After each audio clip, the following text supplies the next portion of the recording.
வணக்கம். எண்ணப்பதிவுகள் அப்படியே நிற்கும். நித்திரை கிடைக்காது.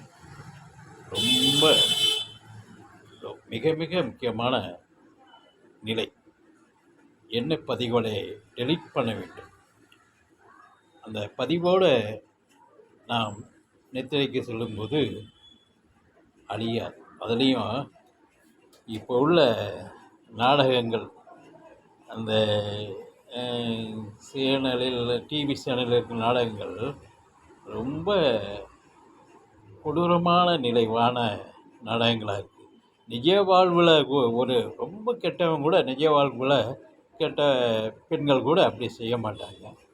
அப்படிப்பட்ட நிகழ்வுகளை இரவில் பார்த்துட்டு நாம் நித்திரை செல்லும்போது அந்த பதிவுகள், கொடூர பதிவுகள், வக்கிர சிந்தனைகள் அழியாது. அது அப்படியே நிற்கும் மனதில். நிச்சயமாக நித்திரை பாதிக்கும், மனதையும் பாதிக்கும். ஆனால் இப்போ உள்ள அதாவது டிவியினுடைய நிலையே பாசிட்டிவ் நெகட்டிவ் மாறி மாறி வந்தாலும் சதி கொடூரம் அதிகமாக காட்டப்படுகிறது. அதுதான் மக்கள் மத்தியில் சில சமயம் ஒரு மன ரீதியான பாதிப்பும் வரலாம். இல்லை அதாவது இப்படியும் செய்யலாம் அப்படிங்கிற ஒரு பின்தொடர்பை உண்டாக்கக்கூடிய அதில் கிடைக்குது.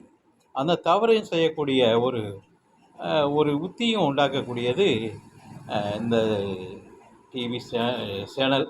அது ரொம்ப இது எடுக்கக்கூடியவர்களும் சரி, இவ்வளவு வக்கரம் திணிக்க வேண்டியதில்லை, மக்களை பிணியாக்க வேண்டியதில்லை, நோயாளியை ஆக்க வேண்டிய அவசியம் இல்லை. வியாபாரத்துக்காக செய்கிறத மனிதரை பாதிக்கிற அளவுக்கு நம்ம இதை மக்களுக்கு ஒரு நல்ல வழிப்படுத்துறதுக்கு செய்யலாம். அந்த காலத்தினுடைய நிலையில் அந்த தூர்தர்ஷனில் நாடகம் போடுவாங்க. பரஸ்பரமாக பந்தமாக இருக்கும், ரொம்ப நேசிப்பாக இருக்கும், உள்ள உருக்கும் நிலைக்கு சிந்தனையை உண்டாக்கும். அந்த நிலையில் கொண்டு வரலாம். இவ்வளவு வக்கரமான சிந்தனையை தயவு செய்து அதை கடந்து செல்லுங்கள். அதுக்கு நிச்சயமாக இவ்வளவு மக்களை ரொம்ப மனதை சிரமப்படுத்த நம்மளுக்கு அது அவசியம் இல்லை. 1000 வருமானம் வந்தாலும் இதை கடந்து செல்ல வேண்டும். பிணியாளர்களாக ஆகக்கூடாது.